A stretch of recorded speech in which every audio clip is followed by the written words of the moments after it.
We often look up at the night sky and see millions of steady, unchanging lights. But what if we told you that every single star you observe is already living on borrowed time? It's a slow, grand, and inevitable countdown. Consider the immense scale of a star, a colossal furnace that has burned for billions of years, creating light and heat that shape entire galaxies. Then, try to imagine an end to that kind of power. It's not a gentle flicker out. It's a profound, sometimes violent, transformation that dictates the fate of everything around it. When a star dies, it doesn't just disappear. It becomes something else entirely, often something stranger and more powerful than it ever was before. This process of stellar death is fundamental. It's the engine that creates the very elements we're made of. We're talking about cosmic recycling on the ultimate scale. If this idea of fundamental change in the universe intrigues you, a quick like and subscribe will help us keep bringing these quiet discoveries to more listeners. Settle in. Tonight, we're not just looking at the stars. We're witnessing their dramatic, final acts. The earliest universe was defined by a profound quiet and an intense depth of darkness. It was not empty, however, only still. Scattered across this vast space were the simplest elements, primarily hydrogen atoms, drifting freely. For immense stretches of time, these particles moved aimlessly, pulled only by a faint, constant force that works on everything: gravity. Gravity never stops working.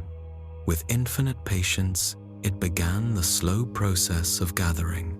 Individual hydrogen atoms found each other, then clustered into larger groups. Over millions of years, these collections grew into colossal, cold clouds of gas and dust known as nebulae, stretching across distances measured in light years.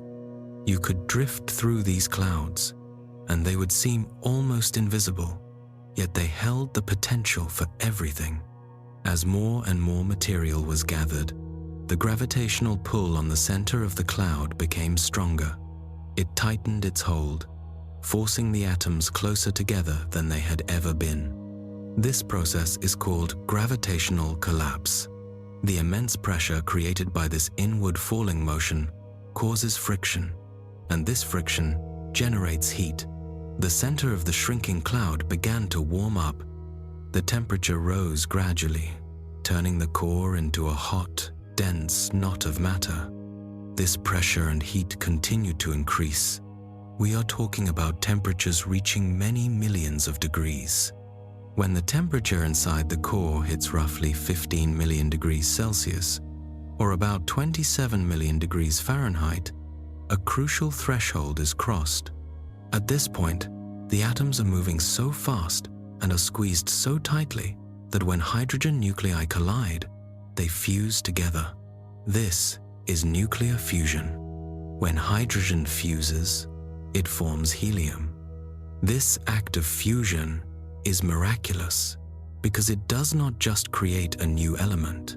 It releases a huge amount of pure energy, mainly in the form of light and heat. This awakening of energy is the moment a star is born. The sudden outward pressure created by this continuous fusion explosion becomes a powerful opposing force to the relentless pull of gravity. The star does not collapse further because the outward force of the heat balances the inward force of gravity. This state, known as hydrostatic equilibrium, is the defining characteristic of a stable, shining star. It's a perfect, invisible balance between destruction and creation.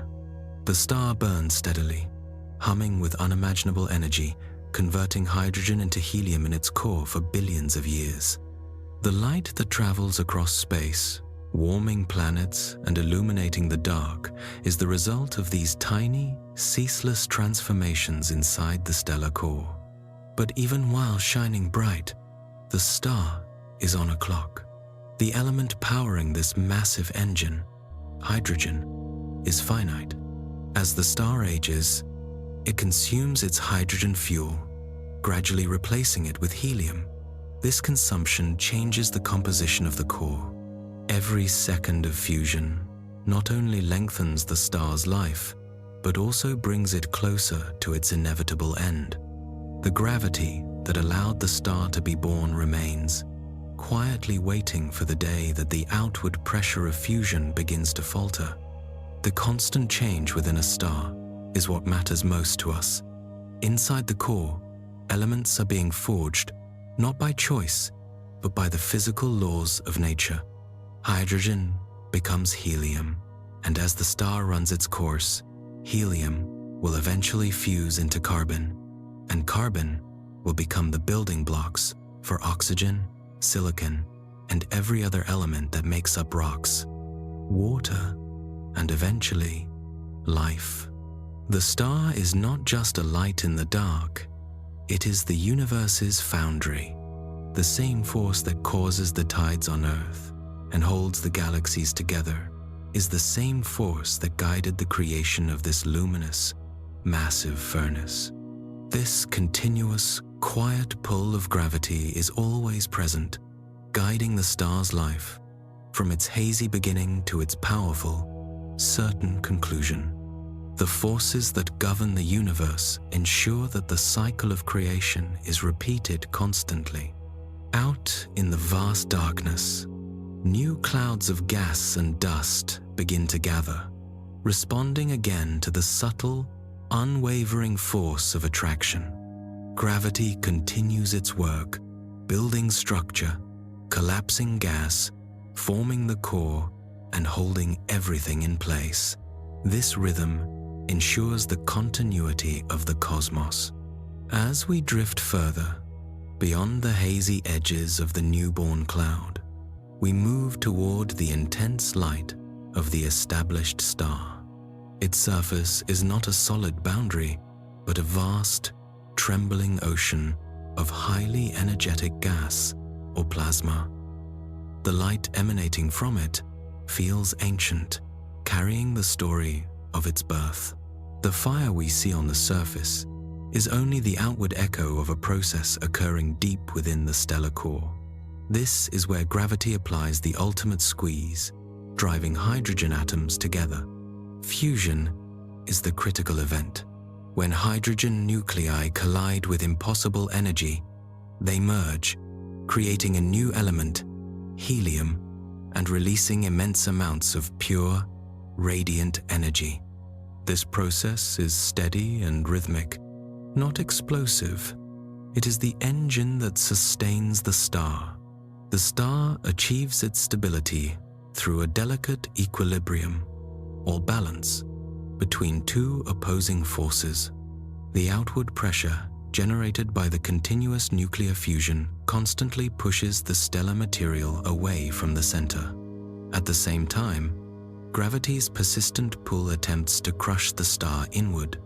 The star glows consistently because these two forces cancel each other out perfectly.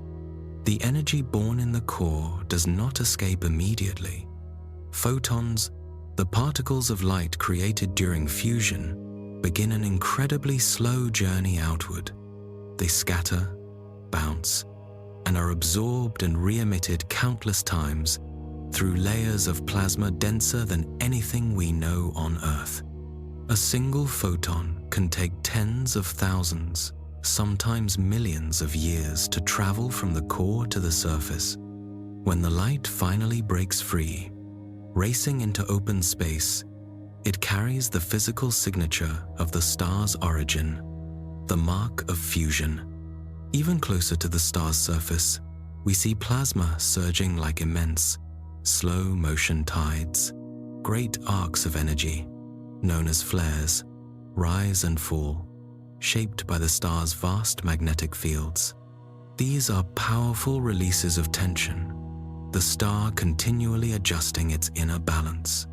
We can imagine the core itself, which, though small compared to the entire star, holds nearly all the star's power. In this blinding chamber, atoms are stripped bare of their electrons, existing as pure plasma. The physics here are fundamental. 4 hydrogen nuclei merge to form 1 helium nucleus. This transformation involves a small piece of the original mass vanishing, converted directly into pure energy, exactly as described by Albert Einstein's famous equation. This is the most efficient power source the universe knows, and it happens ceaselessly, with countless fusions occurring every second. However, the star's fuel, hydrogen, is not infinite. As fusion proceeds, helium takes the place of hydrogen in the core. Helium is much more resistant to fusion, requiring far greater heat and pressure to ignite. Eventually, the hydrogen fuel will run low, and the delicate equilibrium will begin to falter. When the core is nearly saturated with helium, the star's behavior will change. The core will contract and heat up even more intensely, while the star's outer layers will expand significantly and cool down, causing the star to swell and change color. This is the first major step in the star's aging process. But for now, the star continues to burn peacefully, held in its flawless rhythm. To fully understand this long, steady life, we must go deeper into the star's very center. The core is the place where creation is defined by the absolute opposition between gravity and fusion. As we drift downward past the luminous surface, the material around us becomes immensely heavy and compressed. Here, temperature rises to many millions of degrees. The hydrogen atoms become a shared ocean of plasma, moving as waves under extreme pressure. A single teaspoon of this stellar core material would outweigh mountains on Earth. Yet, the star avoids complete self-crushing because of the outward push of fusion. The core is not a chaotic inferno, but a slow, deliberate breathing. Matter flows in, light flows out. This is where the star practices patience. Every reaction waits its turn to escape, spending thousands of years wandering outward. The star's heart beats only because it never stops balancing itself, ensuring that the light, once born, continues its journey. The constant forces within the stellar core define its existence. Gravity presses inward, relentless in its hunger, while nuclear fusion pushes outward, generous with its energy. These two forces are entirely interdependent. If one failed, the other would lead to destruction. This persistent, delicate balance is what allows light to exist consistently for billions of years. Within this state of endless compression, elements are slowly changed. Hydrogen fuses into helium, and over vast stretches of time, helium will transform into heavier elements like carbon and oxygen. Each subsequent transformation requires significantly more heat and pressure than the one before it. This process is the natural evolution of matter, driven by the star's heat. Every atom in our bodies, particularly carbon and oxygen, was once forged in the heart of a star like this.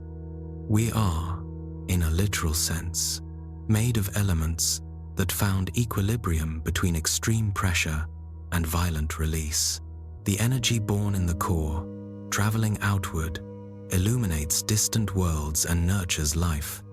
Each photon carries the silent story of this balance, a testament to endurance and precision. The star does not burn to consume itself. It burns to share its warmth until it physically cannot do so anymore. However, that perfect balance is destined to break. Eventually, the star runs critically low on hydrogen fuel. Helium, the byproduct of hydrogen fusion, begins to accumulate in the core, effectively choking the primary reaction. Gravity, which has waited patiently, now tightens its grip significantly, causing the core to contract and the temperature inside to rise dramatically. The star's core is struggling to maintain equilibrium, but the outer layers respond differently. As the core shrinks and superheats, the remaining hydrogen in a shell outside the core ignites rapidly. This shell fusion generates immense outward pressure, far exceeding the original energy output. The star's outer atmosphere begins to swell outward, expanding to an enormous scale. What was once a relatively bright, yellow, main sequence star now grows vast and glows a deep red. It becomes a red giant, a luminous elder in the sky. We can float at a distance, watching the star grow until it fills the field of view. Its surface temperature drops as it expands, but the core burns hotter than ever. The light is no longer the sharp brilliance of youth, but a softer, older red glow. We can observe great waves of plasma rolling across its swollen face. The star is exhaling, letting go of the gaseous material it can no longer hold tightly. This transformation is not an ending, but a profound change. At the core, the extreme pressure and rising temperature finally manage to awaken the massive helium reserve. When the temperature reaches around 100 million degrees Celsius, or about 180 million degrees Fahrenheit, the helium atoms begin to fuse. This is called the helium flash, a rapid, thermal event that stabilizes the core temporarily.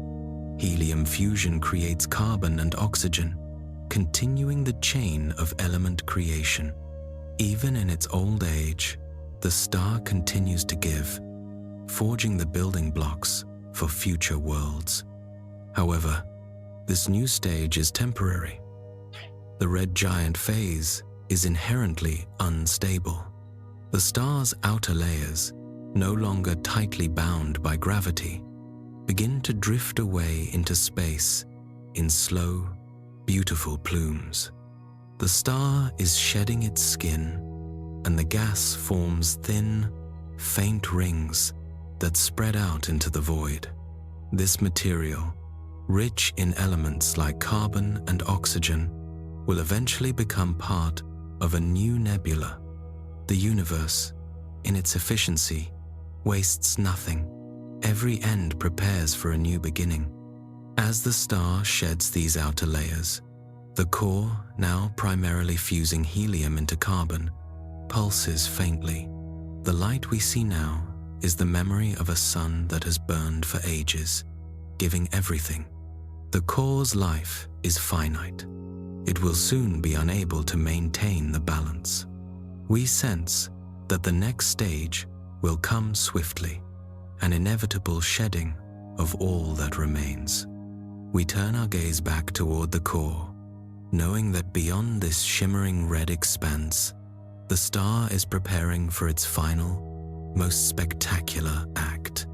We are now within the reach of the enormous star that has transformed into a red giant. Its sheer size is difficult to comprehend. Its atmosphere has expanded outward, moving slowly like an immense wave of warmth that fills the surrounding space. The star no longer shines with the sharp intensity of its youth, but with a deep, soft pulse. What was once compressed and bright has become vast and loosely held. The star's outer layers no longer cling tightly to the core, drifting in slow, lazy waves of gas and plasma. Deep inside, the core has shrunk and become incredibly dense. The primary fuel, hydrogen, is spent. The core, now mostly helium, is contracting under the relentless squeeze of gravity, becoming hotter and denser. This heat radiates outward through the expanding gas, pushing the star's surface further away. We watch it grow, reaching hundreds of times its original size. This expansive, red glow is the light of an aged, forgiving star. Beneath the seemingly calm surface, convection currents surge upward, carrying heat from the shrinking core to the outer envelope. These movements are powerful but slow, creating vast plumes of glowing material that rise and sink like liquid fire. Gravity fights to hold it all together, but the star's strength is fading. The outer layers are too distant, too light, and too free. They slip away like fine dust, scattering into the surrounding darkness. The star's true heart, however, is fiercely alive. The intense internal pressure ignites the helium, beginning the next phase of its burning life, helium fusion. This reaction demands far greater heat than the hydrogen fusion that came before, but it successfully creates heavier elements like carbon and oxygen. Even in this stage of transformation, the star continues to create the fundamental ingredients of future worlds. This immense red giant is not dying in silence. It is actively releasing material. Winds tear through the expanding atmosphere, carrying dust and molecules with them. This is a wind of creation. As the material drifts away and cools, tiny grains of carbon dust form cosmic ash that will eventually become the minerals and building blocks of new solar systems. The star is not falling apart in despair. It is gracefully unfolding, returning its energy and matter to the universe, atom by atom. The star's enormous scale becomes clear when considering its potential to replace our own sun. The red giant's edge would easily swallow the orbit of Earth, and likely Mars as well. Yet, despite the enormity of this change, the star remains beautiful. Its light flickers through veils of dust, and its edges fade softly into the void. As the star continues to pulse, the outer layers drift farther and farther away, until gravity's pull can no longer retrieve them. Soon, only the luminous core will remain, stripped bare but still glowing intensely. The red giant exhales its final, immense breath. The outermost layers fall away completely, forming a delicate, glowing shell of gas that expands rapidly into the void. This marks the end of the red giant phase, and the birth of one of the universe's quietest wonders, a planetary nebula. We now drift within the nebula itself. It is a vast, shimmering sphere, the luminous ghost of the star that once was. The star is gone, but its memory fills the sky with soft ribbons of light in hues of rose, blue, and violet. This glow is not fire. It is the light of remembrance. The extremely hot, small core, left behind a white-hot ember, emits powerful ultraviolet radiation. This energy excites the escaping gases, causing them to fluoresce, shining like massive colored lanterns suspended in the cosmos. For a relatively brief period of cosmic time, this farewell becomes one of the most stunning sights in the universe. The light here is gentle and still. The gas moves slowly, stretching into long, glowing filaments that seem to paint time itself. Each color tells a specific story. The reds are hydrogen, the greens are oxygen, and the blues belong to helium. The light does not push or pull. It simply exists. The entire structure feels fragile, almost transparent, yet it fills the vast emptiness. The gases continue to move outward, becoming fainter with each passing century.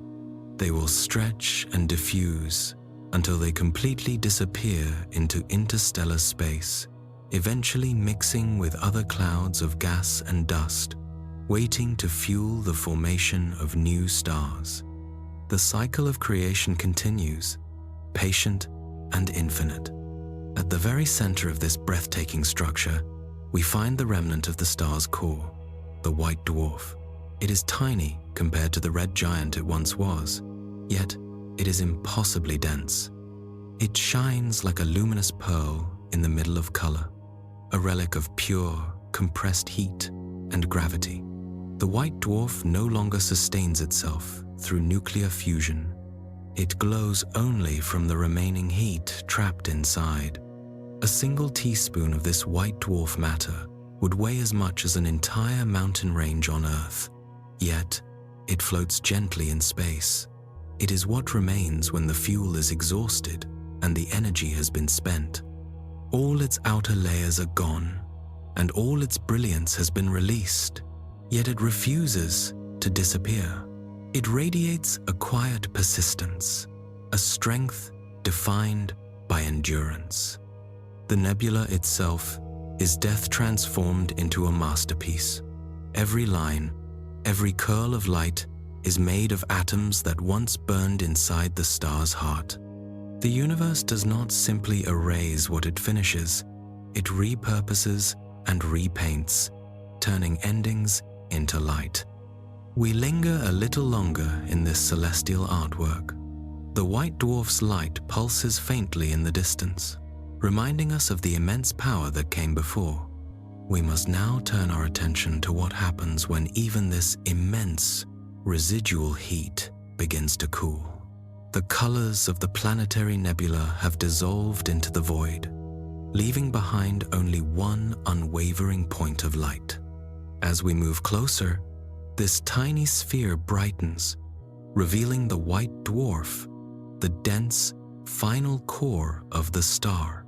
It is the steady, quiet remnant of a being that once burned with the force of creation. The white dwarf glows, not from fusion, but from residual heat. The light we see is not being created, it is being remembered. The star holds the warmth of everything it once was, slowly leaking that stored thermal energy into the cold darkness, atom by atom, moment by moment. Each second of its fading light is an echo of the billions of years of creation that preceded it. We are witnessing not decay, but profound endurance. This small white ember is the physical memory of the star's entire life. It retains the immense pressure of gravity and the rhythm of fusion, now solidified into a tiny structure. If you could listen closely, you might sense a low, constant, almost silent vibration, the sound of its temperature gradually falling through eternity. The star is cooling, but never quickly. The white dwarf is impossibly small, roughly the size of Earth, yet it contains the mass of the original Sunday. The matter inside is compressed into a strange, crystalline structure. The atoms are packed together so tightly that their internal components, specifically the electrons, are locked into place. They cannot move freely, and this internal pressure alone is what resists the crushing force of gravity. This phenomenon is known as electron degeneracy pressure. It is a pure, stubborn resistance of matter, a physical law that dictates the star will not be crushed further, ensuring its slow, dignified existence. We see no violence here, no explosions, only the long, slow cooling of a former furnace. This is peace written in physics. Billions of years will pass, and the white dwarf will continue to shine, becoming slightly dimmer with each passing millennium, and slightly cooler with every eon. It will endure for periods so vast that the evolution of galaxies may change dramatically before its light finally ceases. It remains steadfast and silent, outliving every planet and nearly every other star in its original neighborhood. Even as the star dims, its atoms still remember how to glow. Memory itself has become its last form of light. To witness its final stages, we must drift forward through time itself. Billions of years pass like a slow, deep breath. The planetary nebula has completely vanished. Absorbed into the cosmic mist, the white dwarf remains a tiny, unwavering pearl in the black sea of forever. Its glow is noticeably softer now. What was once brilliant white has dimmed through faint blue to a pale gray. The immense warmth that once radiated has spread thinly into the vast coldness of space. The white dwarf's cooling is the gentlest ending in the universe. It loses energy photon by photon, without violence or struggle. Its glow has been reduced to a mere memory of its fire. The surface has hardened, forming a crystalline crust. Underneath this crust, the atoms, or ions, move at a near standstill. What remains is structure without significant energy, form without violent motion. Even here, in the cold vastness of the distant future, the star does not vanish. It remains as matter, as the permanent proof that existence once burned brightly in this location. Around it, the universe has also aged. Galaxies have drifted farther apart, and the light from remaining, younger stars is rarer, often stretched into long, invisible wavelengths by cosmic expansion. We approach the white dwarf's surface again. The temperature here is now incredibly low, approaching absolute 00 Kelvin, or about -273 degrees Celsius, -460 degrees Fahrenheit. All fusion has ceased, and all residual heat is almost gone. The star has done all it could. When the white dwarf finally loses all its thermal energy, its light will disappear completely. It will cease to be visible, becoming a black dwarf, a cold, dense, dark lump of carbon and oxygen floating silently through the cosmos. This transition marks the end of the star's life as a luminous object, a final surrender to stillness. The light has faded, not in tragedy, but in acceptance. We realize that even light, like everything else in the universe, eventually learns to rest. We let the stillness of the white dwarf unfold around us. From this distance, it is reduced to a faint, steady dot among countless others, each one telling the same quiet story of a life that once burned brightly. Now they are the soft punctuation marks of eternity. Even in the coldest silence, transformation waits. The atoms locked inside this frozen sphere are permanent, but their energy will not be. The white dwarf is slowly, gently, gliding toward a quiet peace.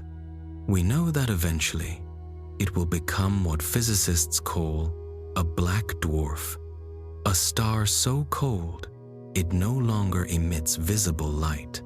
This process of cooling will take longer than the current age of the universe, longer than time as we currently measure it. It is the slow cooling of eternity, not a fall into darkness, but a completion of the story that began as a spark in a cloud of dust. The star fulfilled its promise, ending in silence after billions of years of giving the universe all its warmth. However, the cosmos is not defined solely by quiet endings. We now drift toward a different kind of star, one far larger, more powerful, and restless than the quiet sun we just left behind. It blazes in brilliant blue gold, a giant whose light burns with urgency. Its immense size is the key to its rapid demise. Massive stars live fast, while smaller stars linger for billions of years. These giants burn through their lives in only a few million. Their cores roar with an accelerated rate of fusion, quickly transforming hydrogen to helium, helium to carbon, and carbon to ever heavier elements. Each stage demands exponentially more heat and pressure, and each fusion stage is shorter than the last. The process accelerates until the star's core begins to form iron. Iron is the critical turning point. Unlike all the previous elements, iron does not release energy when it fuses, it traps it. Once the star's core is filled with iron, the primary outward pressure supporting the star vanishes instantly. Gravity, which had been a partner in creation, now becomes an absolute conqueror. The immense weight of the star's outer layers, which were once balanced by fusion, now crush inward. This collapse happens faster than thought. The core implodes within milliseconds. We sense the terrifying silence just before the explosion. The moment before creation is violently rewritten. The star dies in a single, blinding instant. The collapse of the core rebounds outward, sending powerful shockwaves through the stellar layers. Energy equal to that of entire galaxies bursts from its center. This catastrophic explosion is called a supernova. For a brief, astonishing moment, this single dying star outshines all other stars in its galaxy combined. We watch in awe as its light floods the void. The shockwave violently throws matter into space. In the extreme heat and pressure of this catastrophe, elements heavier than iron are forged elements like gold, uranium, and all the rare minerals that make up planets and mines. In this destruction, life is being made again. The most violent event in the cosmos is simultaneously one of the greatest acts of generosity. Without the supernova, there would be no heavy elements, and thus no Earth, no oceans, and no life. The supernova light is blinding, but it quickly begins to fade. The radiation expands outward, creating glowing waves of color. Dust forms in the cooling gas, swirling into new patterns. The remnants immediately begin to create something else, a nebula, a cradle for future star formation. Behind the expanding debris, the central core has been compressed so tightly that ordinary matter can no longer exist. It has been crushed beyond the point of degeneracy pressure. What remains is a neutron star, small, dense, and unimaginably heavy. A teaspoon of this matter would outweigh mountains on Earth. We approach this stellar remnant carefully. It is often spinning rapidly, beaming intense radiation into space like a powerful cosmic lighthouse. Each pulse is a rhythm that keeps time long after the star's luminous death. The supernova and the neutron star are the opposite of the white dwarf's quiet, peaceful fading. Both are endings, but one achieves endurance through slow surrender, the other through violent, explosive transformation. As the light of the supernova expands, the darkness behind it begins to feel smaller. Space once empty now glows with new dust and new atoms. The cycle continues, proving that creation is never truly lost. It simply changes its shape. We must now consider the deepest mystery waiting in this aftermath. Sometimes, the core of a massive star is so heavy that even the force that creates the neutron star is not strong enough to stop the collapse. When gravity goes beyond even this brightness, a final, total collapse occurs, leading to a profound phenomenon where light itself cannot escape. That is where we are headed next, toward the awakening of a black hole. The white dwarf will eventually become a black dwarf, but its atoms will one day escape, perhaps through collisions or through the slow, inevitable processes of the deep future. Even in that colder silence, transformation is only waiting.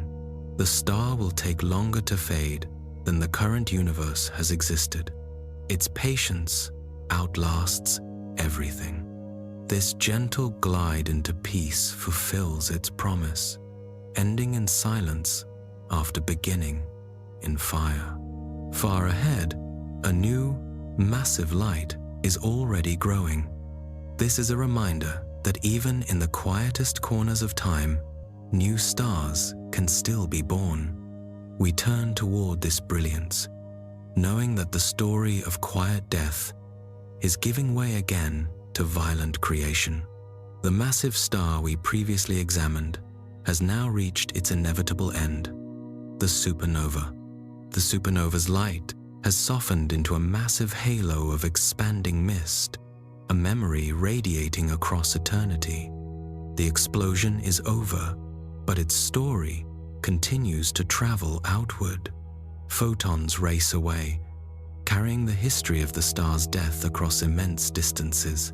What we sense now is the faint hum of what remains after immense energy has spent itself. This is what eternity sounds like, not thunder, but the persistent echo of remembrance. We look around and see the remnants spreading across the darkness, a nebula forming from dust and color. Bright filaments of gas thread through the void, stretching outward like a colossal glowing artwork. Every hue tells a story of transformation, blues where oxygen glows, and golds where sulfur drifts through the starlight. This is not ruin, it is rebirth in a new form. The star's death is not its absence, but its expansion into everything else. At the center of this luminous bloom, the gravitational echo is growing stranger. A rhythmic pulse radiates from deep within, caused by the incredibly dense, spinning core that remains. We follow this rhythmic beat toward its origin. Before us, the neutron star spins, compressed to unimaginable density, no larger than a small city, but heavier than the sun itself. It rotates dozens of times each second, sending powerful beams of radiation into space like a cosmic lighthouse. This is a pulsar, the steady beacon left behind by the storm, ticking like a celestial metronome. But sometimes, the initial core of the dying star is too massive, even heavier than the weight limit required to form a neutron star. When this immense weight collapses, nothing can stop it. The collapse continues deeper, tighter, until the core implodes into a singularity, bending space-time around it so completely that the escape velocity exceeds the speed of light. This is the awakening of a black hole. We move closer to this profound absence. The black hole is not a vacuum pulling everything in. It is an area where gravity is so intense that the fabric of space-time itself is warped and sealed. The boundary around the singularity where light can no longer escape is called the event horizon. Once a particle crosses this invisible line, it is gone forever from our universe. The supernova's brilliance was only the prelude to this, the universe's strangest secret. We sense the intense pull of its gravity, slow and irresistible. The star's death is no longer an end, but a one-way door into a region beyond physics as we currently understand it. Around this singularity, the darkness feels absolute, heavier than noise, thicker than time. However, the destructive violence of the supernova has a profoundly creative purpose. The shockwave that ripped through the star forged the universe's most precious materials: gold, silver, platinum, uranium, oxygen, and calcium. Every element heavier than iron that builds planets, oceans, and bones was created here, in the intense, brief chaos of this single moment. We drift through a streak of glowing gold, weightless and pure, forged in the crucible of catastrophe. Around us, tiny atoms of calcium, iron, and nickel glitter. These are the elements that will someday form everything solid and everything living. The supernova explosion scattered this gift of matter across the cosmos. Every second, it grows larger, fainter, and colder, spreading its newly forged elements through the dark. This debris will eventually settle, mix, and combine. The cycle continues. The death of a giant star ensures the birth of future life. We realize that the dust and gas floating around us are beginning to weave themselves into something new, something capable of awareness and reflection.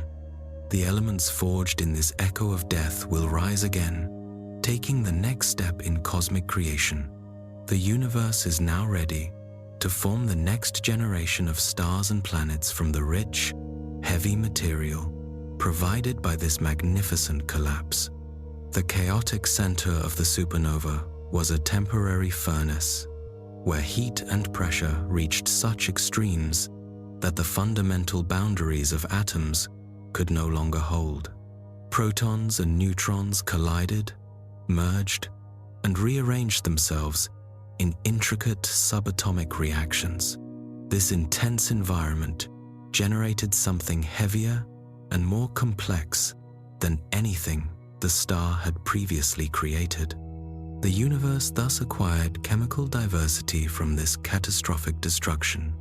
This violent moment confirms the fundamental truth that we are composed of stardust. This is not a poetic concept, but a statement of physics. The carbon that structures our cells, the oxygen we breathe into our lungs, and the iron that flows through our blood, all of it was once forged inside a massive star. Every atom in our existence is an artifact borrowed from a supernova's final powerful exhalation. We drift deeper into the glowing cloud, observing how the new matter swirls in slow spirals. The heavier elements, freshly created, begin to settle inward, while the lighter gases scatter farther into the void. Already, the force of gravity begins its quiet work again, pulling these pieces closer, drawing the chaos into a new, complex order. We are witnessing the universe recycling itself in a slow-motion process. Faint starlight from other galaxies now filters through the haze, scattering across the metal-rich dust, causing it to shimmer in every imaginable color. We recognize that even the light from future stars depends on these heavy elements, as they are necessary to shape the star's internal heat and energy flow. The explosion, despite its violence, leads to a quiet harmony. The supernova appeared to be an ending, yet everything around us is actively beginning anew. Atoms that were violently torn apart now reassemble into structures that are larger, stronger, and more intricate. This is the universe's version of transformation, destruction, serving as a direct path to new creation. We follow a drifting cloud of oxygen as it moves outward, cools, and condenses. It combines with carbon, forming the first simple molecules, chemical chains, that will eventually be the basis for oceans and biological respiration. It is difficult to conceptualize, but the very same atoms glowing faintly before us will, in a distant future, contribute to a biological heartbeat, a conscious thought, or a simple whisper. All of life begins here. In the ashes of stellar death, we pause, observing the slow, intricate ballet of atoms bonding, separating, and rejoining. Each new chemical bond represents a possibility for complexity. The space around us feels charged with potential, written in the language of chemistry and probability. Within this charged potential, gravity continues its tireless work. It gathers the dust, compresses it, forming new clouds dense enough to eventually ignite again. The stars that will be born from this material will be richer in heavy elements than the previous generation. This indicates that the universe is not static, it is actively evolving. Each cycle of stellar birth and death adds new chemical complexity, new ingredients, and new possibilities.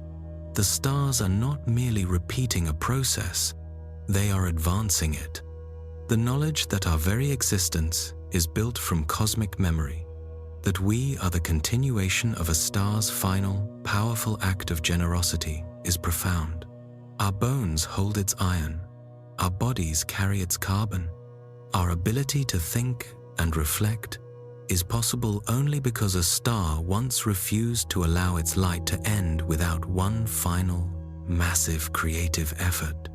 We observe a fragment of iron, faintly glowing as it cools. We recall that iron was the element that initiated the star's collapse, the element where fusion could no longer sustain outward pressure. Yet, here it is, beginning a new cycle, ready to become the structural backbone of future worlds. The same substance that caused the star's destruction now holds new planets together. This reinforces the rhythm of the cosmos. Everything gives, everything transforms, and everything returns. There are no permanent endings in this process, only constant exchange. Energy transforms into matter. Matter organizes into complex systems. Complexity eventually returns energy. The universe operates like a self-sustaining system. We let that truth settle. We can almost perceive the faint hum of atoms recombining, a silent music revealed only by stillness. The universe does not rush. It breathes slowly. Each cosmic breath lasts long enough to create an entirely new world. We take one final look at the shimmering dust. It is cold, silent, and yet radiant with purpose. This dust will never vanish. It will continue to travel, to merge with other materials, and to begin again. In the endless cycles of creation, no piece of matter is ever wasted. As the light fades, we move forward. The gas cools, the colors soften, and the pervasive pull of gravity begins to reshape the area. The echo of the explosion has not fully ended.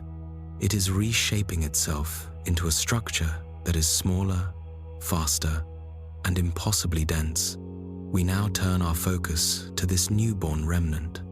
It is a tiny, impossibly dense star that spins with breathtaking precision. This is the neutron star, the compressed core that defied the full collapse.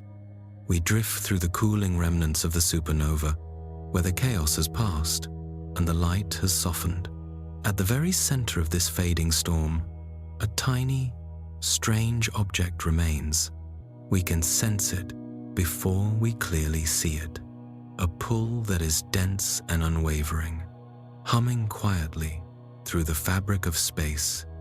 There it is, a star no larger than a typical city on Earth, yet possessing a mass greater than the Sunday. It turns, gradually accelerating, until it spins dozens of times each second.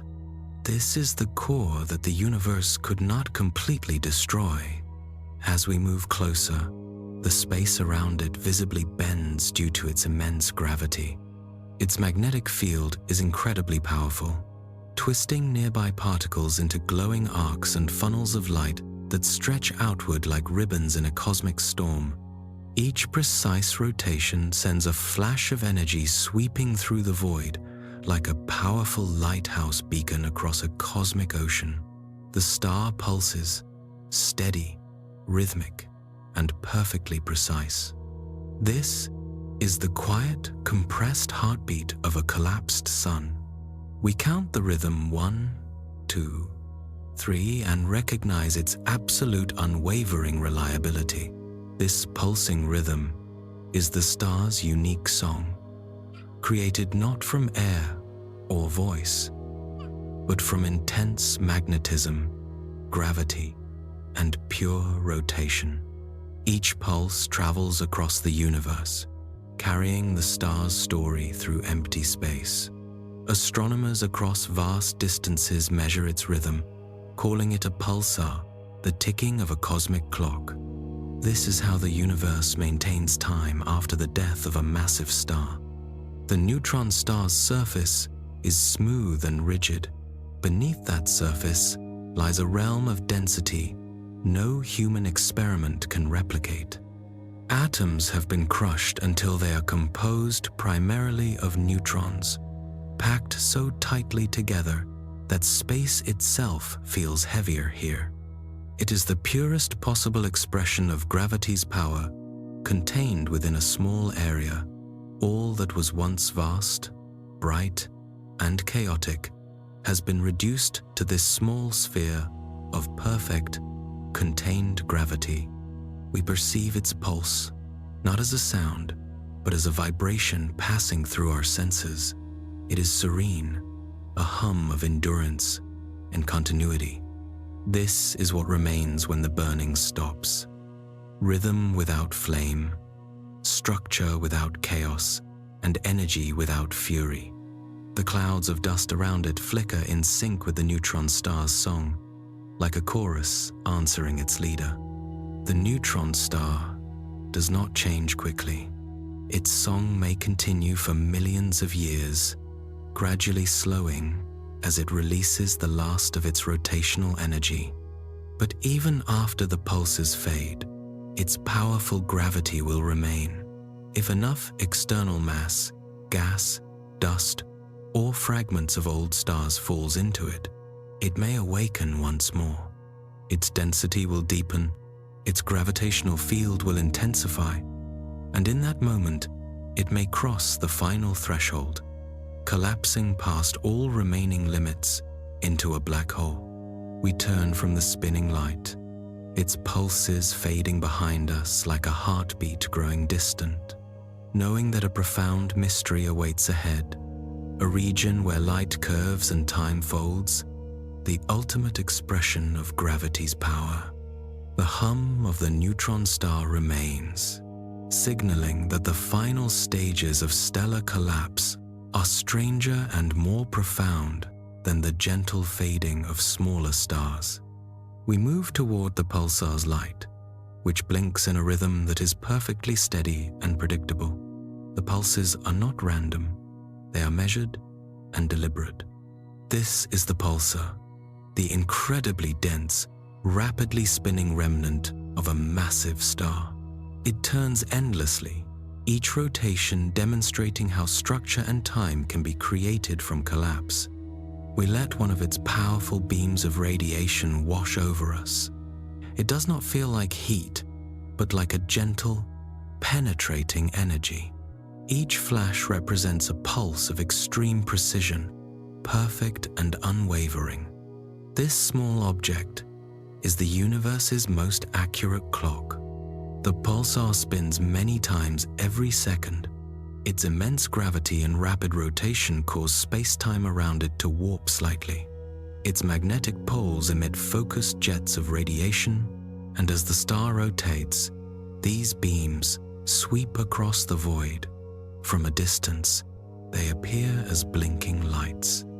Up close, we observe the precise geometry, a rhythm strictly sculpted by gravity and magnetism. The star's death has created a pattern of light that will persist for longer than the history of many galaxies. This tiny object, no larger than a city, spins hundreds of times each second without faltering. Its rhythm is so exact that its pulse can be used by future civilizations to maintain precise time. The cosmos, even in death, maintains perfect measurement of its own existence. We observe the beams from the pulsar's equator. Each one cuts through the dark like a precise line marking time through infinity. The star is not alive in a biological sense, but it maintains a clear purpose.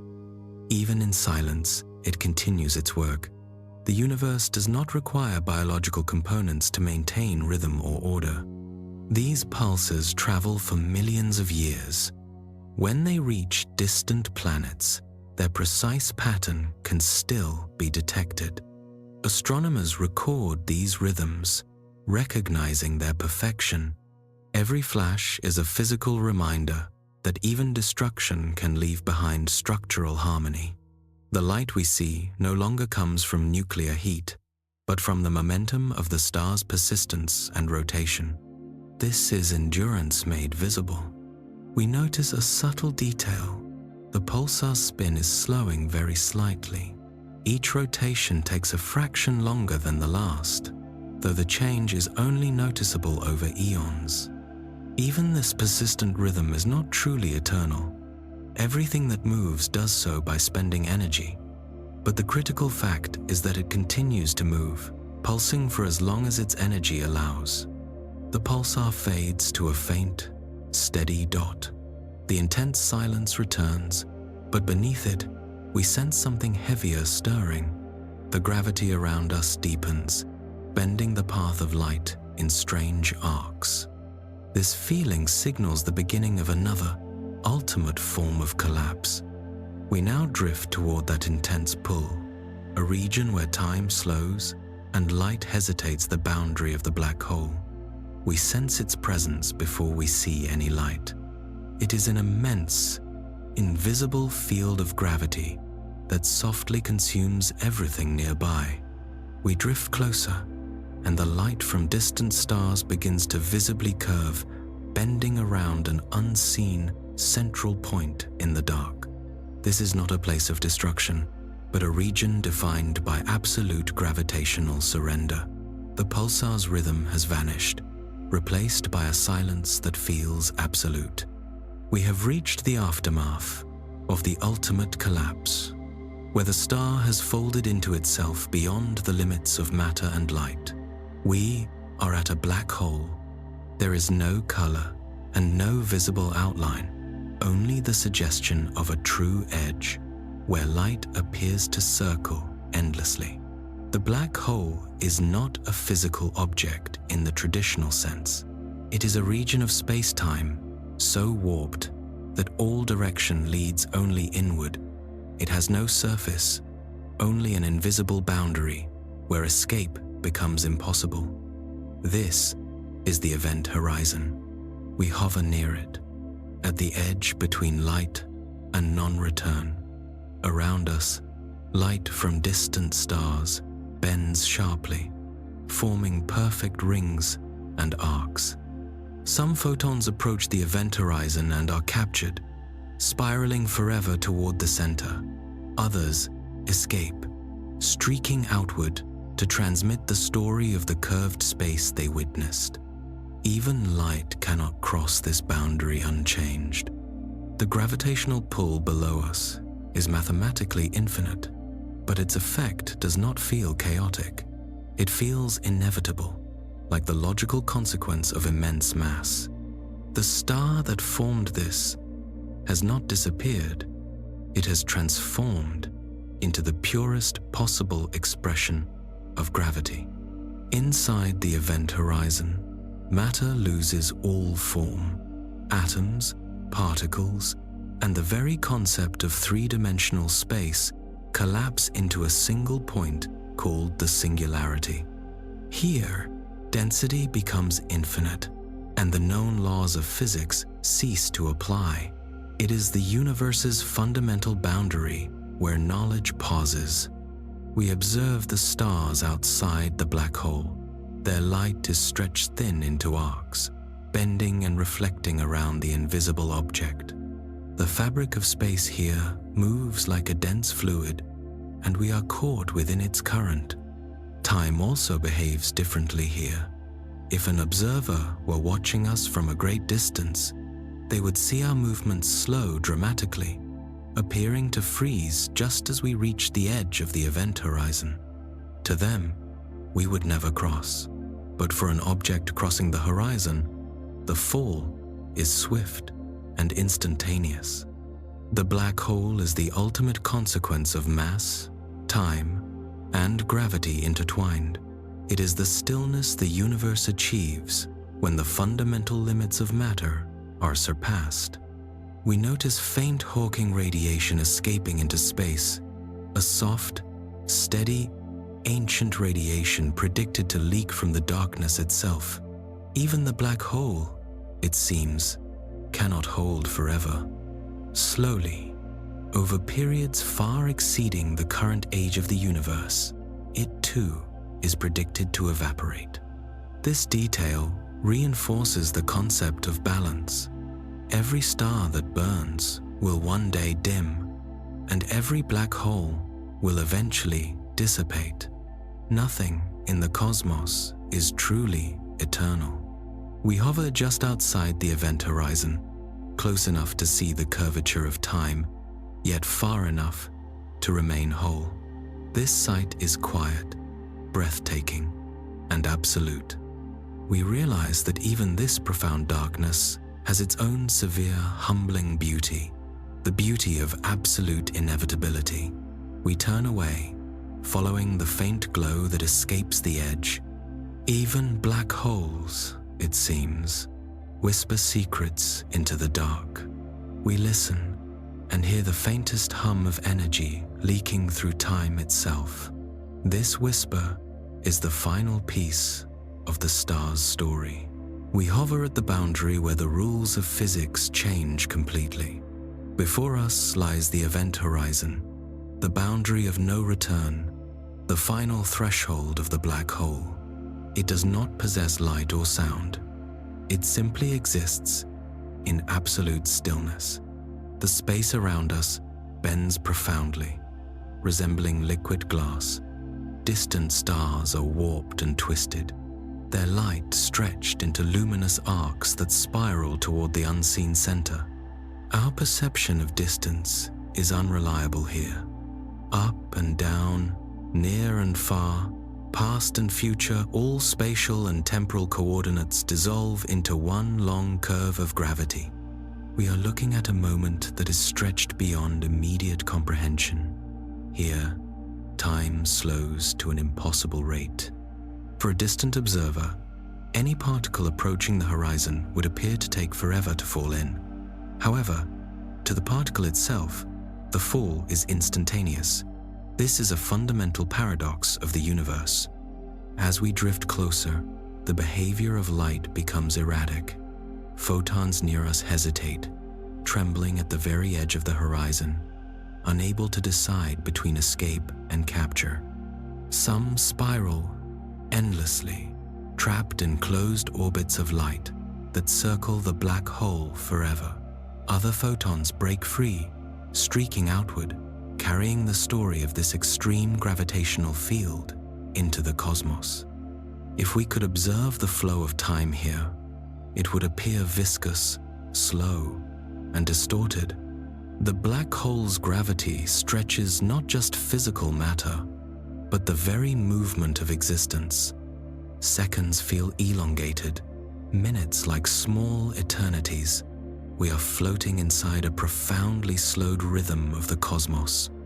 There is a strange, profound calm here. No sound, no air movement, only a hum that feels less like acoustic noise and more like absolute pressure. We can sense the weight of warped space-time itself, folding and refolding around the center. The light from our own path begins to bend back toward us. Our distorted reflection hovers just ahead, a physical mirage created by gravitational lensing. It is a strange phenomenon to observe our own light arriving before we have fully sent it. Here, even the concepts of cause and effect lose their linear sequence. We understand why physicists call this the point of no return. It is not because physical movement is forbidden, but because the definition of direction is fundamentally redefined. Inside the event horizon, all directional paths point inward, not through physical space, but through the flow of time itself. To fall in is to move forward through time, a continuous, inevitable process. We imagine crossing that edge. Would the fall be endless, never truly reaching the center? Or would time itself cease to register us? The fundamental equations of physics begin to fail here, their certainty dissolving under the weight of infinity. The event horizon is not a solid boundary. It is a point of absolute silence, where even mathematics struggles to maintain certainty. Yet, even in this silence, the black hole emits a signal.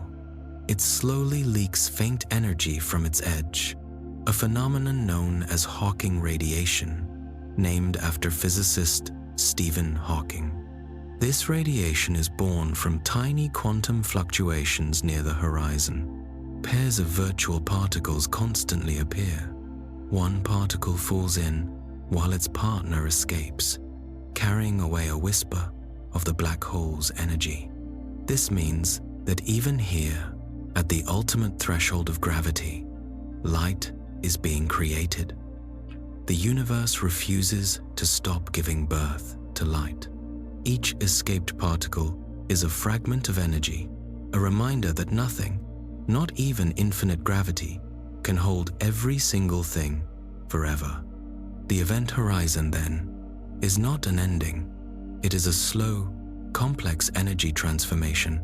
We drift along the curve, watching the light swirl around the black hole like water around a drain. It is hypnotic, immense, and powerful. We observe the horizon breathing slowly, a boundary that is defined by the absolute limit of gravity. We begin to sense that we are not outside looking in, but are part of the gravitational current itself. We imagine the other side of the horizon. Some theories speculate on the existence of wormholes, hypothetical tunnels connecting distant parts of space-time, or even echoes of new universes. While we cannot verify these theories, we remain suspended between escape and surrender, between light and silence. The horizon hums gently beneath us, patient and eternal.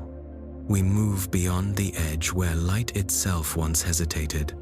The event horizon fades behind us, leaving no trace of boundary or border. There is no definable direction, no discernible color, and the concept of distance dissolves. We have entered the singularity. The singularity is not a place. It is a condition where gravity is no longer a force, but a fundamental rewrite of physical law. Every atom, every photon, every spatial coordinate collapses into one dimensionless point. The rules of reality lose their meaning, replaced by pure curvature. We sense motion, yet there is nowhere to go. We feel falling, yet there is no concept of down. Our perception of self stretches. Past and future become intertwined. Time here does not move forward linearly. It circles, loops, and whispers. In this profound silence, we understand that a singularity is not the absence of everything. It is the maximum possible compression of everything.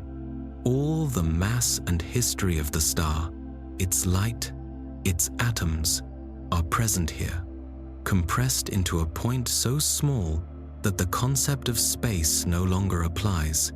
We are floating in pure, extreme potential. The physics that once defined our universe breaks apart here. Equations cease to function, laws blur, and constants lose their constancy. This is not chaos. It is order that has folded itself beyond recognition.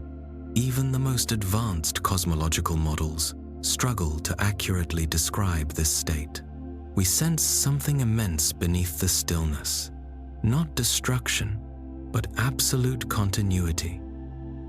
What falls here does not end. It transforms into a form of compressed information or structure. Matter becomes geometric function. Time becomes abstract quality. The singularity is the universe's ultimate act of memory, rewriting its existence in a new, dense language. We drift closer, though distance is meaningless.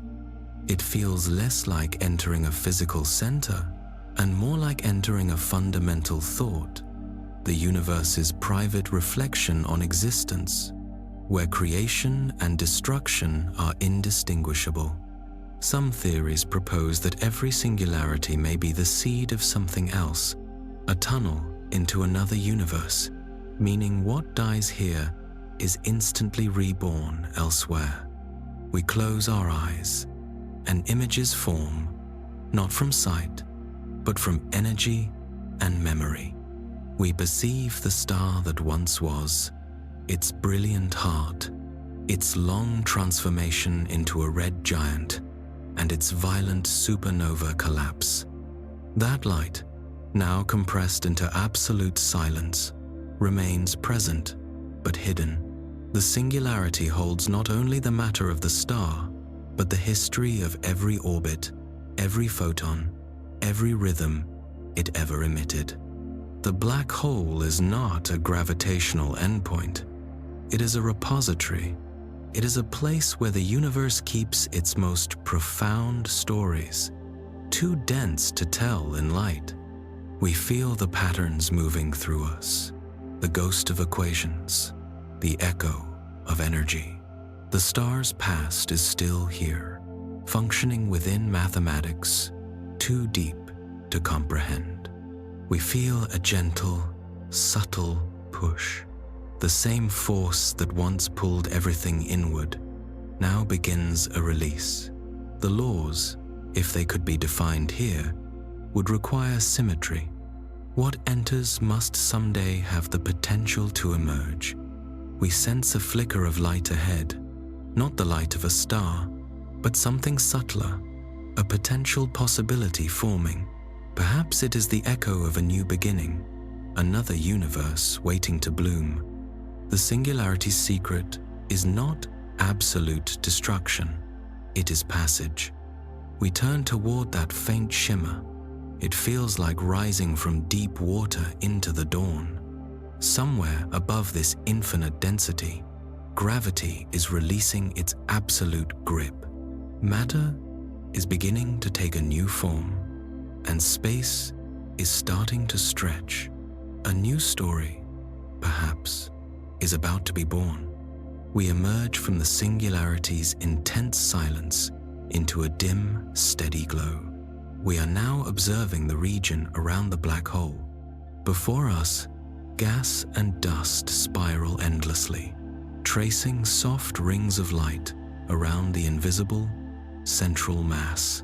This is the accretion disk, a cosmic structure of matter caught between orbiting and collapsing.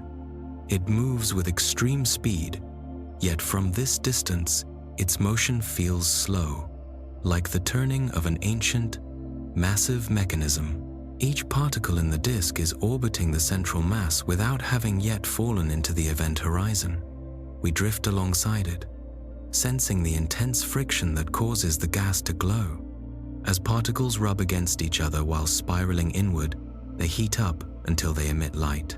The light we observe is not from the black hole itself. It is the light of the matter resisting its final surrender. The universe shines brightest at the point where material struggles most intensely to be contained by gravity. We observe the disk for a long time, noticing that its movement is continuation, with no clear beginning or end. Each piece of matter slowly inches inward, losing energy and losing form, giving its mass to the black hole. The disk is not uniform. Some regions burn bright blue, indicating the highest heat. Other regions fade into crimson as cooling begins. It is an immense structure condensed into a single, defined motion. Every orbit is a temporary state of balance between opposing forces. We notice a filament of gas circling near the inner rim. It spins faster, stretching into a thin stream before vanishing beyond the event horizon. There is no flash or sound, just sudden disappearance. The rest of the disk continues to swirl, steady and hypnotic. This orbiting ring of light is essential, as it is what makes the black hole indirectly visible. Without the glowing surrounding material, the black hole would be a perfect, invisible absence in space-time. Looking beyond the disk, we see distant stars. Their light is bent and warped by the immense gravitational field. creating visible arcs and halos, a phenomenon known as gravitational lensing.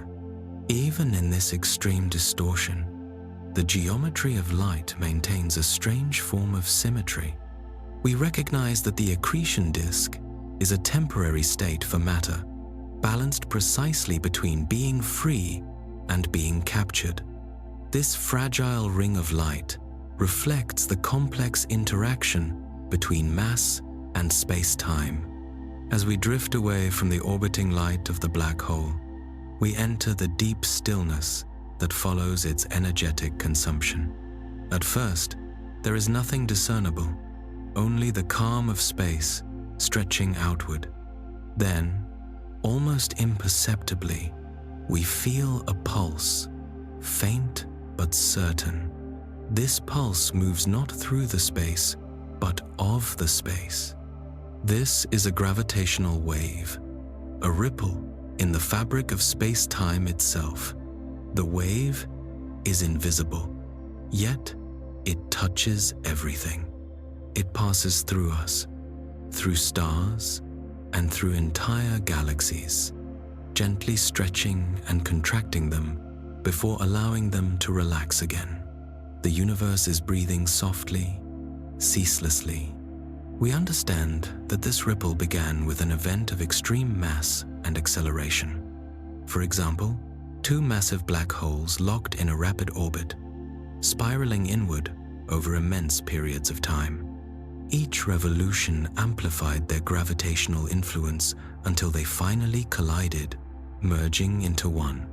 This final, violent union sent ripples outward in every direction. We are riding one of these waves now. It expands through the cosmos, like a note struck on the deepest, most massive instrument. Its existence is below the spectrum of sound and light, and its message is simple, a record of an event of great mass. We feel the wave hum through our perception.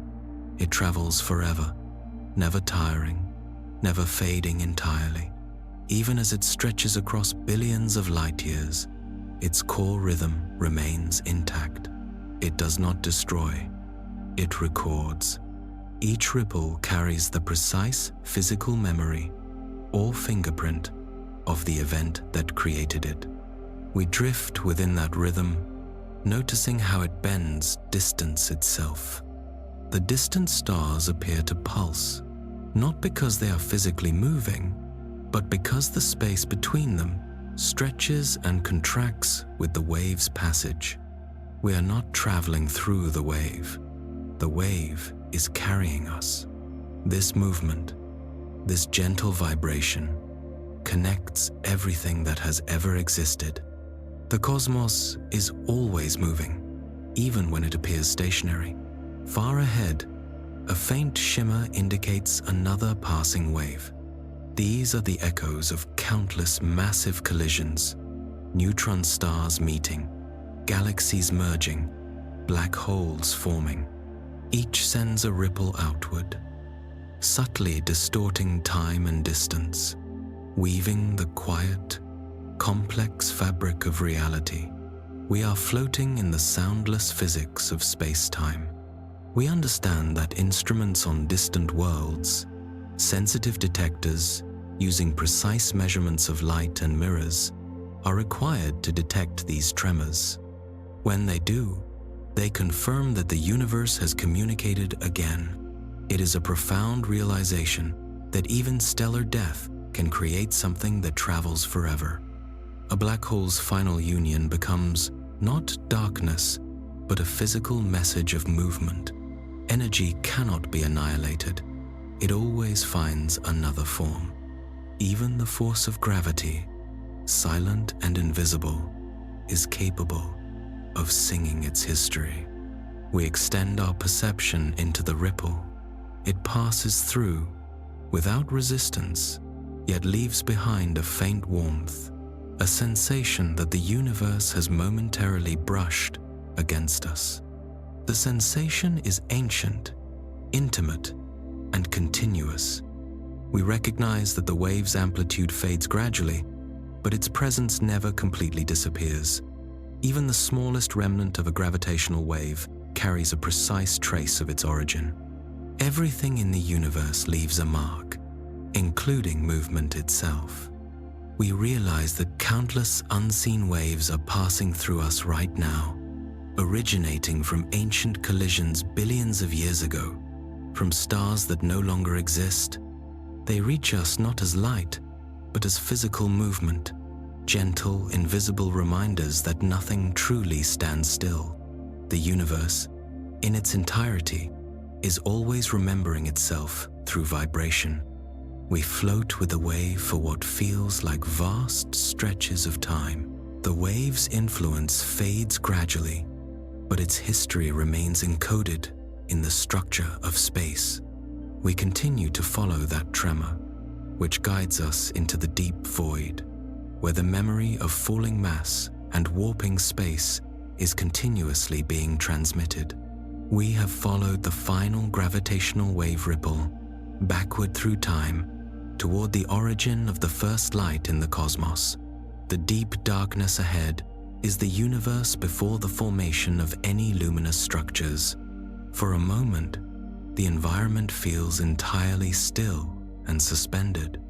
Then, we perceive it faint, delicate, and surrounding us in every direction, a soft, pervasive glow.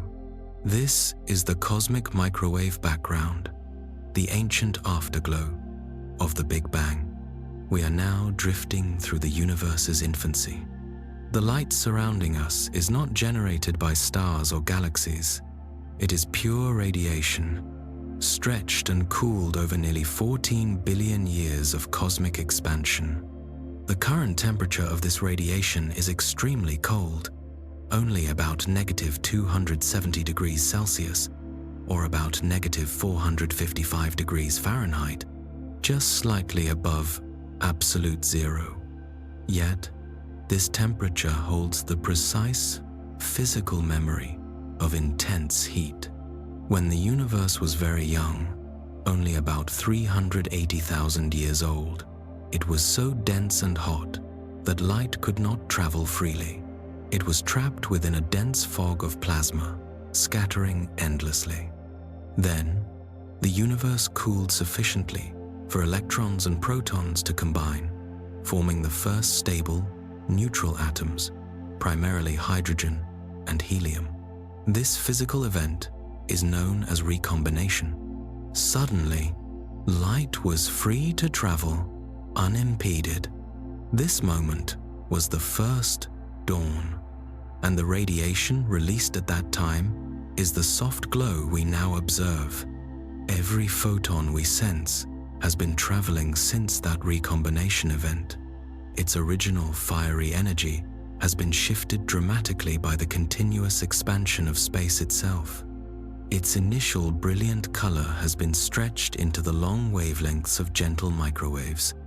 This light is not visible to the human eye, but its energy fills all of space, acting as the consistent background temperature.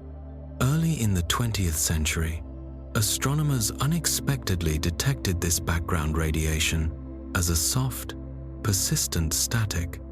That faint hiss was the physical echo of creation itself. The first light had never vanished. It had simply dimmed and cooled. We flow deeper into the CMB, allowing the photons to pass through us like a fine mist. They carry a precise map of the early universe.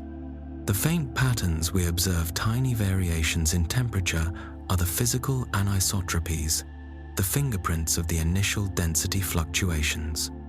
These slight irregularities were the seeds from which the first massive structures, like galaxies and clusters, would eventually grow through gravitational accumulation. This light embodies the beginning of structure formation. It feels like drifting through the fundamental memory of the universe. The energy that once filled all space with unimaginable density and heat now feels gentle and continuous.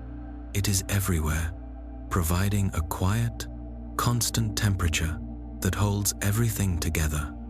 We acknowledge that everything that exists today originated as part of this background. Every element, every breath, every thought is physically traceable back to the conditions set by this first light. We are not separate from the cosmos. We are its direct continuation. We observe the glow subtly moving forward in time. The ancient photons become fewer, and the darkness between them grows greater. We begin to see faint points of concentrated light forming in the distance. These are the first stars awakening the universe's first truly structured, bright objects. We follow this nascent luminosity, leaving behind the quiet sea of uniform radiation. The ancient warmth fades, replaced by the intense cold of space, broken only by the light of the first burning objects. The universe is beginning to organize itself. For hundreds of millions of years, the cosmos had been cooling in a phase known as the Dark Ages. Now, that stillness is beginning to stir. Everywhere, hydrogen and helium, the simplest atoms, are starting to gather. Gravity, working patiently, pulls these lightest gases into dense knots. These knots grow, pulling in more surrounding gas, forming the first massive clouds of creation. We drift among these immense, cold clouds of hydrogen and helium, sensing the intense gravitational compression slowly turning them toward heat. Within one of these dense clouds, pressure begins to rise dramatically. Atoms collide with increasing frequency, their speed and temperature soaring. Then, suddenly, ignition occurs. The gravitational collapse reaches the critical temperature around 15 million degrees Celsius, and hydrogen atoms fuse into helium, releasing immense bursts of radiant energy. The light that spills outward is the first true starlight in the universe. The Dark Ages have officially ended. We watch as the newborn star burns fiercely, blazing against the ancient blackness of space. These first stars, which astronomers designate as population 3 stars, are immense and pure, composed only of hydrogen and helium. They contain no metals, no heavier elements, no impurities. They are the hottest and fastest burning stars the cosmos has ever known. These stars are truly colossal, many times the mass of our modern Sunday. Their lives are brilliant, but exceptionally brief. Their light pours outward, heating and ionizing the surrounding neutral gas, gradually clearing the immense fog that once hid the universe. For the first time, distinct shadows appear, cast by objects bright enough to define them. More stars begin to form nearby, born from other collapsing clouds. Soon, the darkness is filled with scattered points of light, growing in number. Each one burns with the wild intensity of youth, rapidly fusing matter into energy and carving its existence into time. We are watching the universe awaken from its long initial sleep. The faint cosmic microwave background is still present, the physical memory of what came before. But this new light dominates the night sky. The silence of the Dark Ages has given way to a powerful chorus of brilliance. These first stars live intensely and quickly. Their immense energy and unstable gravity mean they will end their lives spectacularly in massive supernova explosions after only a few million years. These violent deaths are crucial. They are the universe's first alchemists, forging elements heavier than helium, such as carbon, oxygen, and nitrogen, the raw materials of future life. Their explosions will seed the next generation of stars and galaxies with these necessary heavy elements. Every structure, every planet, every living thing, including us, owes its existence to the massive, short-lived blaze of these primordial population 3 stars. The atoms of our bodies were once part of the intense fire of these colossal furnaces. As we move through this newborn era of illumination, we notice the stars clustering together. Gravity draws them into the first massive groupings, the embryonic forms of future spirals and glowing webs. The first complex structures of matter begin to take shape. Though no eyes exist yet to witness them, we are watching a universe that has finally found its voice in light. The cosmos has begun to communicate through photons. We observe the massive star before us, knowing its brief life will soon conclude. Its existence, though spanning only a few million years, will resonate forever through the elements it creates. The star's light will fade, but the heavy elements it forges will remain, carried outward, scattered, and incorporated into new stellar generations. We drift away and observe one of these massive, first-generation stars beginning to destabilize. It swells, its outer color deepens, and its envelope trembles.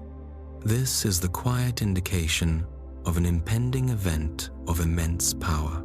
The universe's first profound transformation is about to occur. We now hover before a star, nearing the end of its short, energetic life. It has burned through its fuel rapidly. Hydrogen and helium are exhausted. Its core is now densely packed with fusion byproducts, carbon, oxygen, and, crucially, iron. At the center, gravity intensifies its grip. The star, no longer supported by outward pressure, begins a rapid, catastrophic collapse.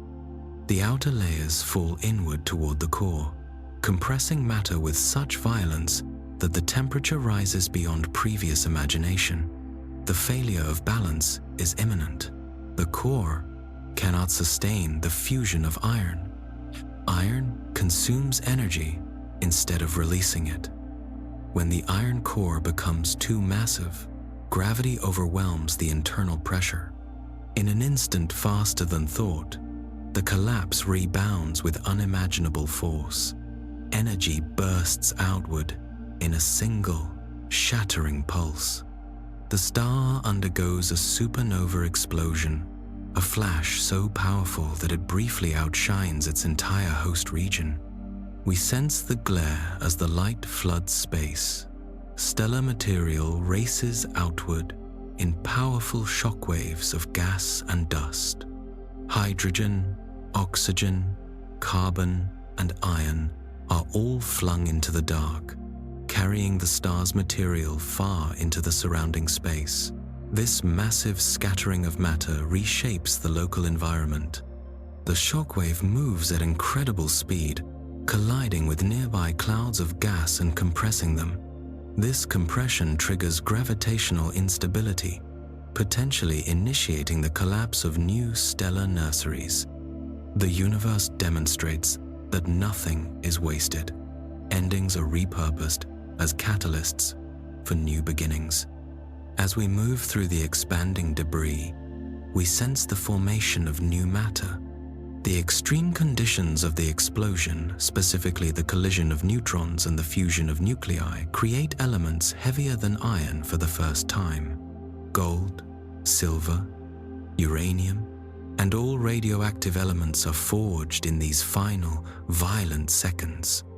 Every heavy, complex atom that will form rocks, minerals, and eventually biological structures is born here in the death of this star. That single, faint grain of dust, smaller than a micrometer, carries within it the fundamental ingredients for complexity. It will travel for billions of years, join other molecular clouds, merge into new stars and planets, and eventually become part of a structure capable of life. The explosion expands farther, cooling slowly. At its center, a dense remnant persists. This core will become either a neutron star, or, if its mass limit is exceeded, a black hole. The cycle of creation through destruction continues. We observe the supernova's light stretching outward, remaining visible across unimaginable distances. This light is history, written in photons that will outlive the star itself.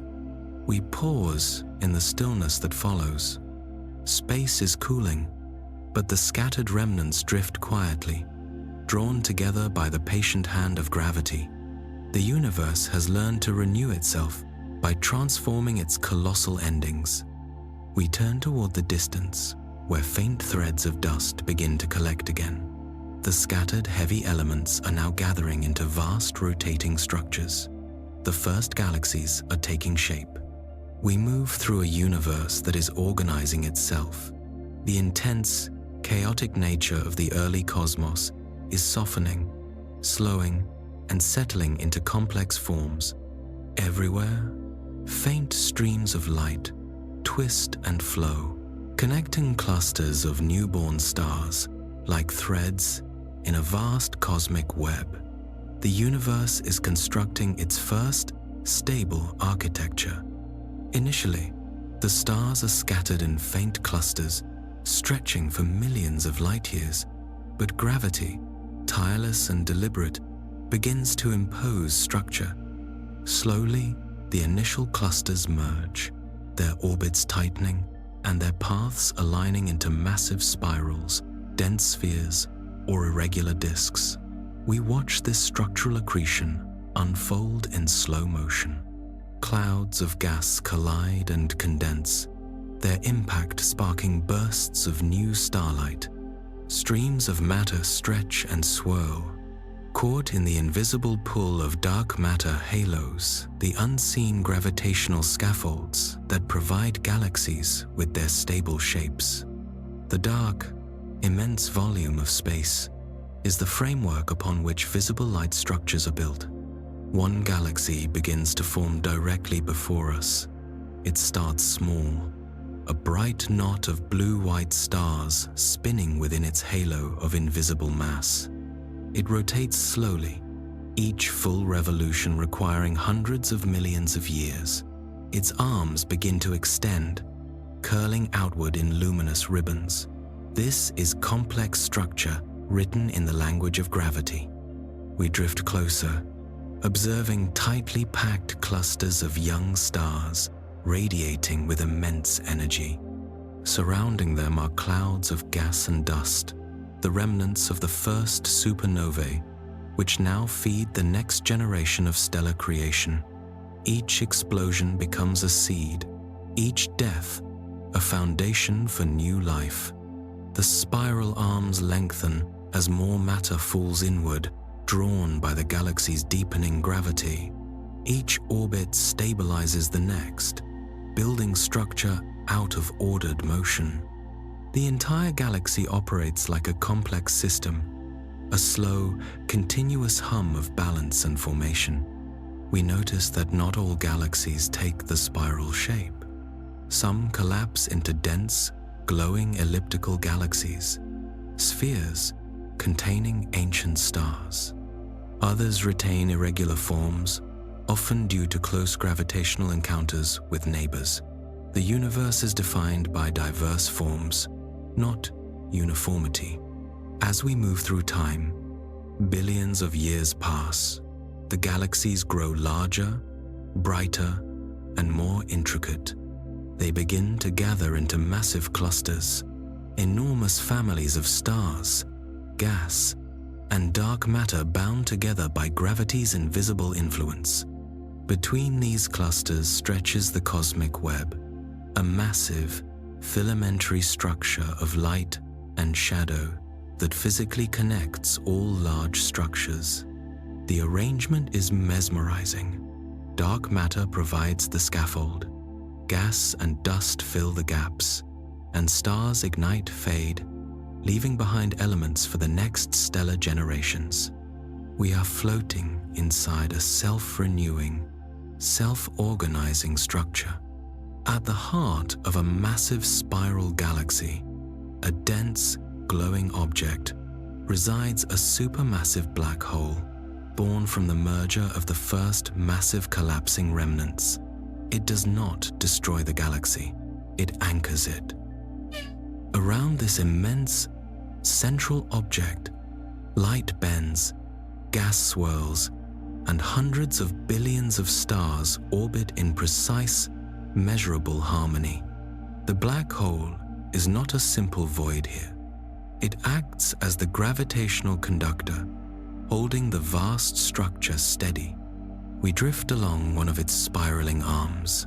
The stars here are often older, cooler, yellow and orange, destined to live for billions of years. Somewhere among them, small, rocky worlds are forming from the dust and debris. We sense the faint movement toward increased complexity, the necessary condition for the emergence of awareness and life. For now, the galaxy simply turns, patient and complete. Its spiral arms trace patterns across hundreds of thousands of light years. We realize that the structure of the mature universe is beginning to look familiar. The galaxies collide sometimes, merging into even larger forms, mixing their stars and combining their histories. Even in chaos, order and structure are created. We float at the edge of this cosmic cluster, where the light fades into the immense surrounding darkness. The silence is profound, but it is no longer the silence of emptiness. We can perceive the pulse of 1,000 galaxies moving together, not in strict unison, but in shared, defined purpose. The universe has successfully established its structure. We drift within one of the countless spiraling arms of a newborn galaxy, a massive river of organized light flowing through cosmic time. Here, in a relatively quiet sector, gravity initiates its work once more. A vast cloud of gas and dust drifts in the dark, composed of hydrogen, helium, carbon, and iron, the recycled debris of dead stars. The cloud is subtly disturbed. A shock wave, perhaps from a nearby supernova, ripples through the material, initiating collapse. Gravity seizes this instability. The particles are drawn closer, beginning a slow rotation around an unseen center. The initial motion is uneven, but with continuous gravitational contraction, the rotation grows steadier. The cloud flattens into a thin, wide disk, known as the protoplanetary disk, composed of gas and dust and glowing faintly from frictional heat. At the very center of this swirling disk, the pressure and density rise dramatically. Hydrogen atoms collide, fuse, and ignite the core. Light pierces the surrounding dust. A star is born. Its warmth fills the disk, pushing away the cold. Powerful jets of gas erupt from its poles, carving paths through the surrounding material. This new star, our young sun, radiates energy into the forming worlds around it. The process of planet formation, or accretion, begins within this disk. We move through the disk where gravity is sculpting structure from the scattered material. Tiny grains of rock and ice collide and stick together due to electromagnetic forces and gravity. They grow incrementally, first into pebbles, then into meter-sized boulders, and eventually into massive, planetesimal-sized fragments. Each collision adds mass, turning the dust into forming worlds. In the outer, colder regions, beyond the frost line, where volatiles like water and methane can condense into ice, gas accumulates differently. Massive cores of ice and rock rapidly attract enormous envelopes of hydrogen and helium, forming the giant, swirling gas planets. Closer to the star, the intense heat sublimates the ice, leaving only dense metals and silicates. These materials coalesce to form the small, solid, rocky, terrestrial planets. We watch one forming now, a molten sphere glowing intensely beneath a veil of condensing gas. Its surface is constantly churned by volcanic activity and intense electrical storms. Asteroids and comets continue to rain down, delivering minerals and water locked in ice. Each impact adds mass and reshapes the emerging structure. We observe the first hints of planetary structure, continents of molten rock, and vast seas of superheated steam beneath a thick, dense atmosphere. Around this forming planet, other structures take shape. Gas giants orbit in the outer system, their large moons forming secondary systems. The newborn star grows brighter, clearing the remaining gas from its surroundings. The disk thins, leaving behind planets, moons, and asteroids, the final architecture of the solar system. The system settles into dynamic balance. The planets orbit rhythmically, their paths defined by gravity's patient influence. Time advances. The star matures, its light stabilizing into a steady gold. The planets cool. Atmospheres form. Water vapor condenses, and oceans accumulate. Soon, on one small, cooling world, rain begins to fall. This marks the beginning of complex geological and chemical cycles. The story of matter has become the story of geology and weather. We now transition to the most fragile stage, the dawn of biology. The planet is still characterized by extreme environmental conditions. Lightning constantly illuminates thick skies, striking an ocean that covers most of the surface. Steam rises from fissures in the crust, and the atmosphere is heavy with compounds like methane and ammonia. It is a chemically active world, still undergoing intense formation. We drift through the atmosphere, feeling the warmth and chemical turmoil. Sunlight filters through the clouds, scattered by atmospheric haze. Beneath, the surface glows faintly from residual volcanic heat. The ocean, vast and mineral-rich, is the stage for the next transformation. This is where the story shifts from large-scale creation to molecular-level organization. Here, in the active zones of this young ocean, the universe begins the process of folding complex chemistry into simple life abiogenesis. We descend through the murky waters, moving past hydrothermal vents rising from the seafloor. These vents spew superheated, mineral-rich gases into the cooler ocean, creating intense gradients of energy and chemical concentration. This specific environment provides the perfect conditions for complex molecular experimentation.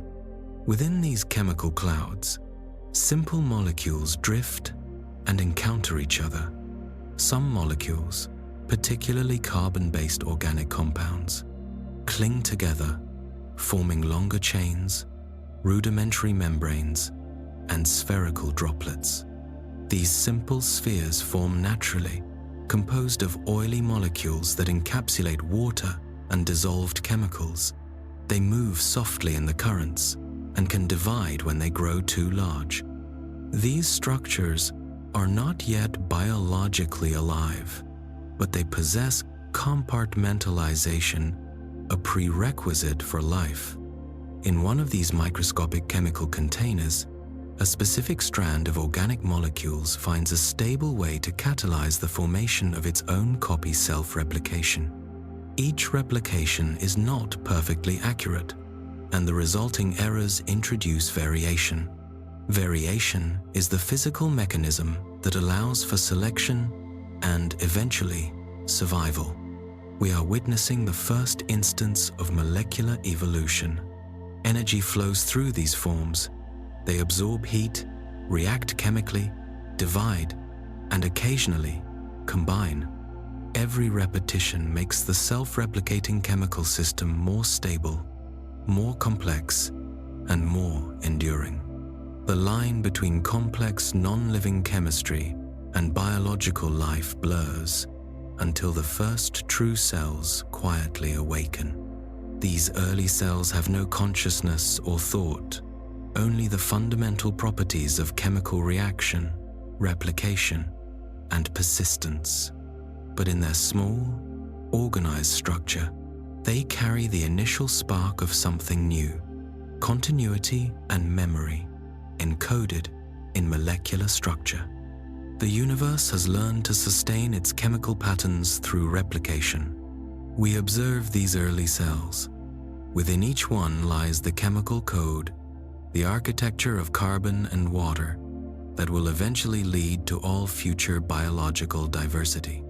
As this early life spreads, the planet's chemistry begins to respond. Through early forms of photosynthesis, cells absorb carbon dioxide and begin to release trace amounts of oxygen. The world starts a slow, geological process of atmospheric transformation. For millions of years, this quiet cellular replication continues. Cells evolve into colonies, then into visible mats and simple structures. The first simple ecosystems bloom beneath the waves. The universe has invented molecular endurance through collaboration and chemical specialization. We observe the light of the young sun flickering across the ocean surface. Every glimmer reflects a chemical reaction happening below. Life did not arrive suddenly. It unfolded gently, steadily, driven by chemical thermodynamics and variation. The cells multiply, adapting to heat, salt, and pressure. Through them, the cosmos has found a new way to exist, not just as inert matter, but as organized, self-sustaining chemical systems. We observe the surface of the ancient ocean. Beneath it, the first simple cells continue their endless microscopic work, chemically altering their environment without awareness. The atmosphere above still generates intense storms, but the environment below has established its self-sustaining chemical rhythm. The core material for future consciousness has been established. The journey continues through immense geological periods. These early cells must develop new metabolic pathways to survive and thrive. They need to learn to utilize external energy sources more efficiently than volcanic heat. The sun above is the ultimate energy source, but until now, no organism has developed the mechanism to translate raw light into chemical energy. Somewhere deep within one of these simple microbial lineages, a significant molecular innovation occurs. Inside a microscopic microbe, floating near the ocean surface, specialized pigment molecules begin to absorb light photons. When photons strike these pigments, the energy excites electrons, driving them through a controlled chemical sequence. Light energy is translated into motion and usable chemical potential. The cell captures the sun's energy and uses it to split water molecules. The hydrogen is used for cellular growth, and the oxygen is released as a waste product. This process is photosynthesis. With this new ability, life learns to create chemical abundance, no longer solely dependent on geothermal or mineral flows. These cells can now live directly on light and water. We observe the ocean surface as more and more of these photosynthetic microbes gather near the light. They form vast, shimmering mats in the shallow water, creating layered sedimentary structures known as stromatolites. Each period of sunlight triggers the release of tiny oxygen bubbles that rise to the surface and enter the atmosphere. The composition of the air begins its long-term transformation. Initially, this released oxygen is absorbed by the vast volume of the oceans, where it reacts with dissolved iron. This reaction forms insoluble iron oxides, rust, which precipitate and sink, creating massive banded iron formations, visible in geological records. The planet's rocks record the earliest proof of life's massive chemical output. Eventually, the dissolved iron supply is saturated. The oceans can no longer chemically bind all the oxygen released by the thriving microbial life. Oxygen begins to escape into the air, mixing, rising, and transforming everything it touches.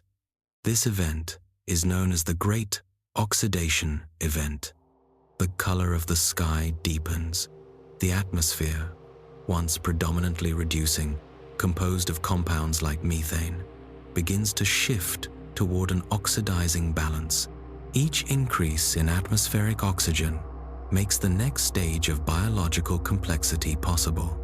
The biosphere and the atmosphere have become one continuous, chemically linked system. However, the change is not universally beneficial. For many of the ancient microbial lineages that evolved in an oxygen-free environment, this new element is highly toxic. Entire ancient groups vanish beneath the waves. Others adapt, developing chemical mechanisms to neutralize or utilize the growing presence of oxygen. From these survivors emerge new, more complex cellular forms, eukaryotic cells with specialized internal structures capable of storing and using energy more efficiently, often utilizing the very oxygen that poisoned their ancestors. The world has learned cooperation at the smallest cellular scale. We move through time, observing continents taking shape and skies clearing. The planet is no longer just chemically active, it is biologically controlled. The atmosphere now contains sufficient oxygen to enable new forms of respiration. We now turn to the next major transformation, life's exit from the water. For billions of years, the ocean sheltered and stabilized life. Now, the interface between sea and land becomes an invitation for colonization. We drift above the coastline of the ancient world. The air is thicker and warmer.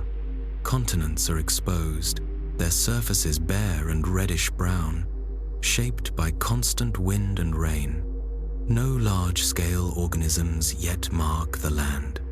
In the shallow coastal zones, the first pioneers gather. Mats of algae cling to rocks, forming soft, dense carpets. They absorb sunlight and release oxygen, gradually stabilizing the shoreline environment. Every receding tide leaves behind microscopic traces of life that resist being washed away. We observe the very edge of the water, where the boundary between sea and land is blurred. Here, small, primitive forms of plant life, early bryophytes and lichens, cling to the damp, mineral-rich surface.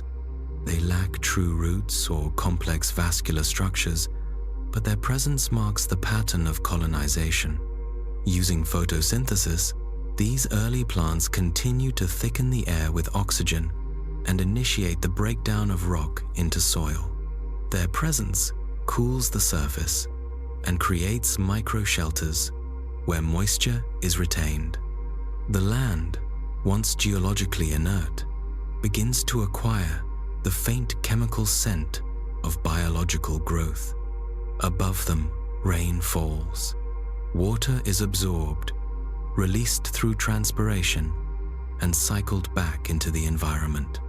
The planet has discovered how to maintain its own biological balance through the movement of fluids and gases.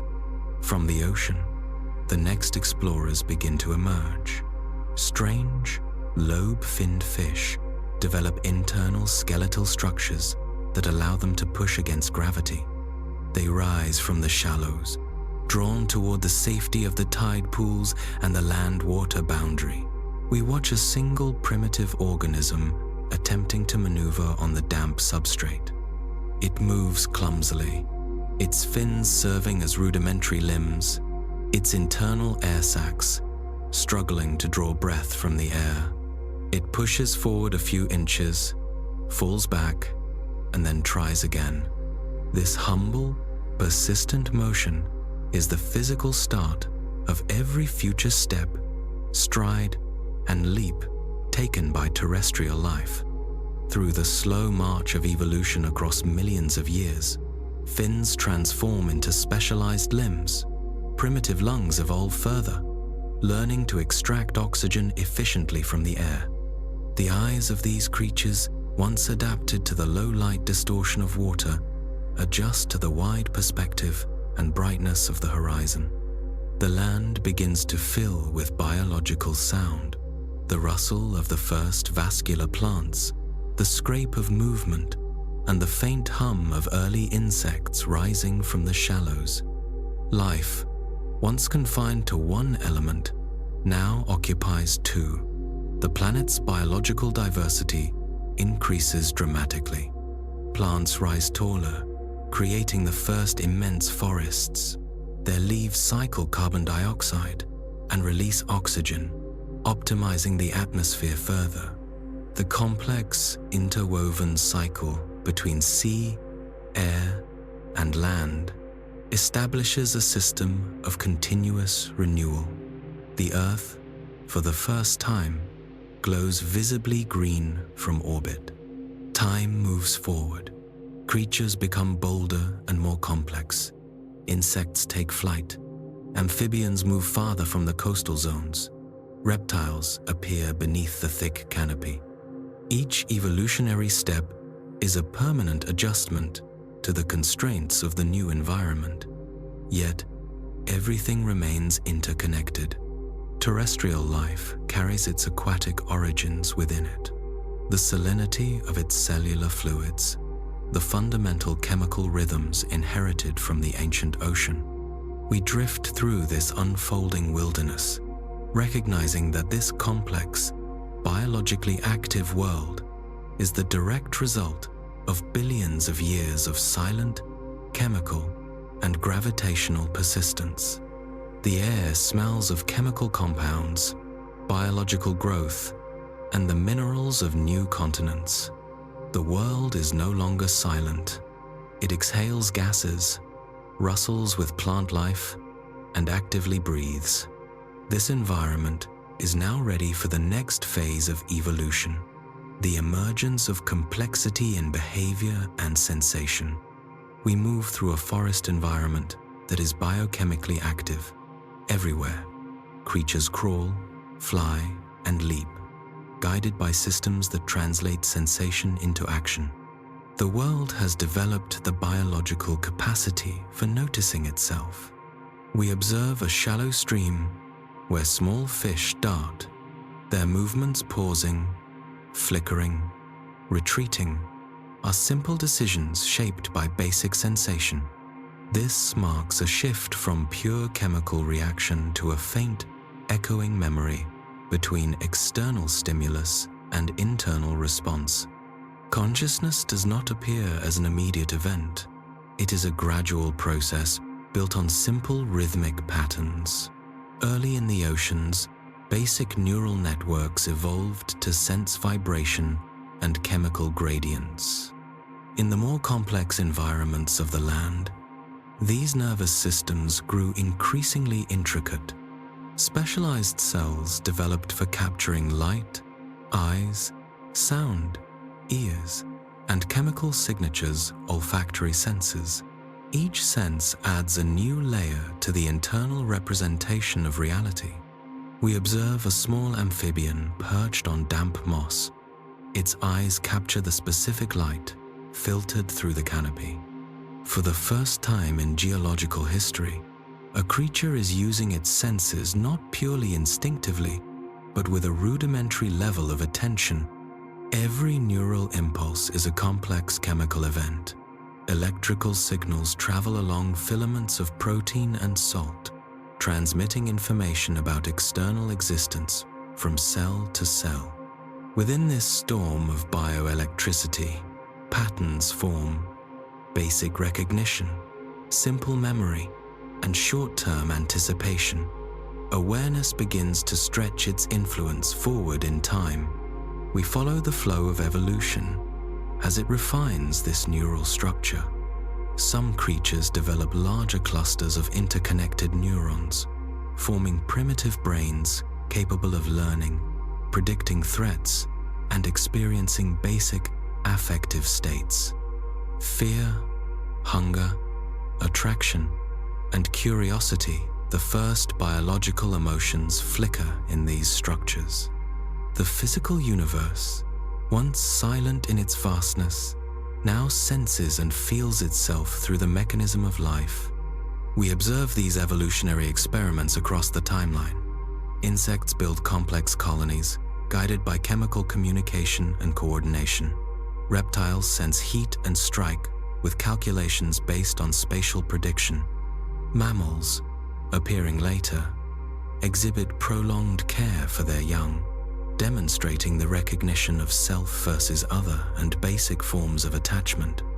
The air fills with sounds and gestures, forms of communication that precede formal language but carry definite meaning. We recognize that consciousness is not a binary state.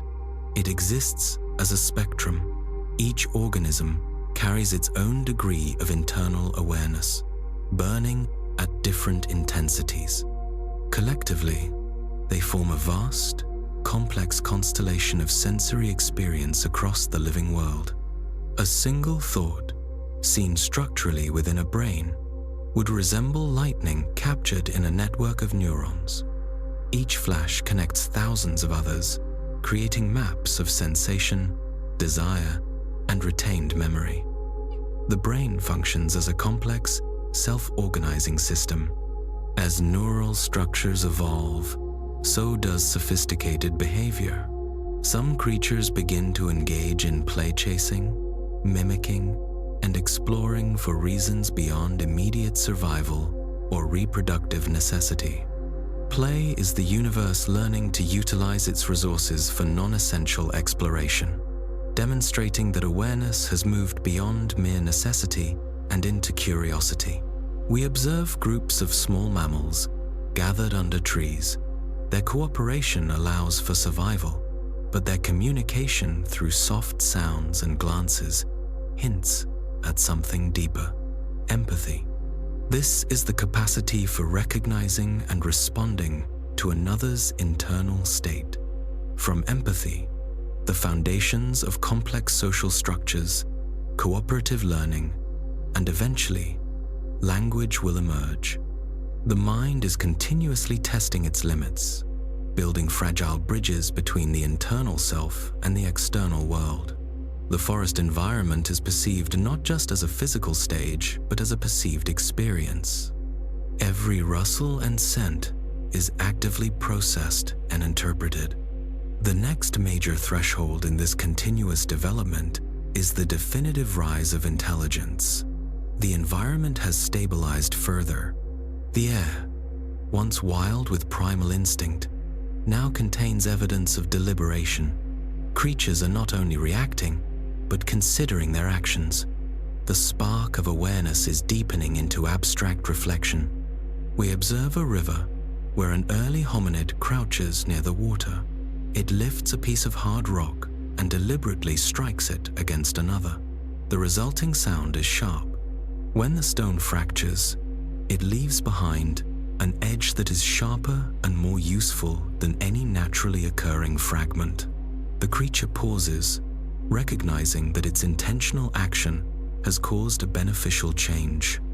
A direct cognitive link has been formed between abstract thought, the idea of a cutting edge, and the external world, the creation of the tool. The first purposeful tool has been born, initiating the transition to complex technical culture.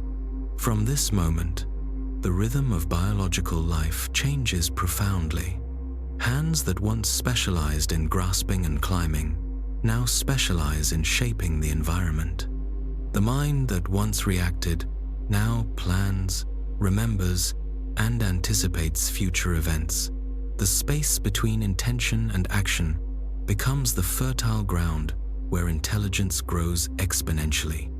We follow the progression through time as technical skill is refined across generations. Found stones are intentionally shaped.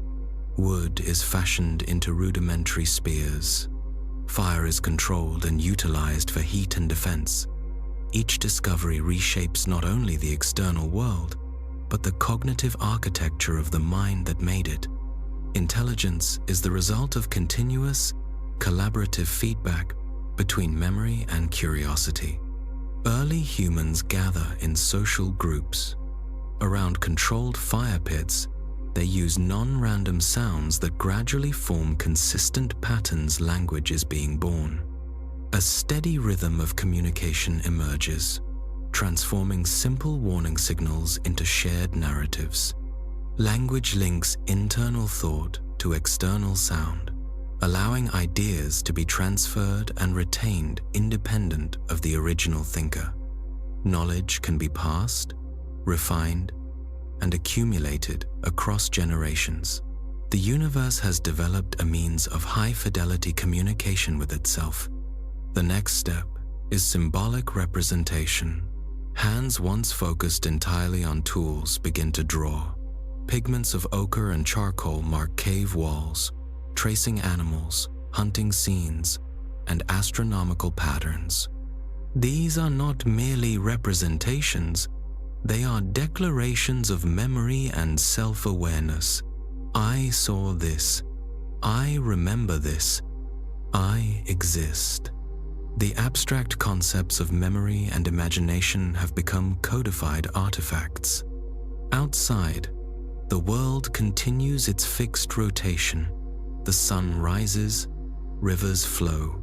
But within the minds of these creatures, the eternal process of questioning has begun. Why do the stars move? Why do we die? What lies beyond the horizon? These fundamental questions, echoing in the minds of early humans, will eventually lead to the development of astronomy, mathematics, and science. Every scientific discovery is a traceable echo of that first spark of abstract curiosity. Intelligence is not about finding final answers. It is about the sustained process of asking questions. We observe civilizations rising from this same intellectual impulse. Languages diversify. Complex architecture is developed. Mathematics quantifies the laws of motion. The universe has found a reliable way to reflect on itself through the mechanism of human thought. Yet, amid all this intellectual brilliance, intelligence remains a fragile biological state. It requires stillness for reflection, empathy for cooperation, and connection for shared knowledge qualities that are easily disrupted by external noise or internal conflict. But when quiet returns, and we attend closely, we can still detect the same persistent whisper that began in the ocean's first cell. Observe, learn, adapt. Intelligence is not a force separate from nature. It is nature reaching a state of self-awareness. The cosmos has found a unique language for its own vast existence.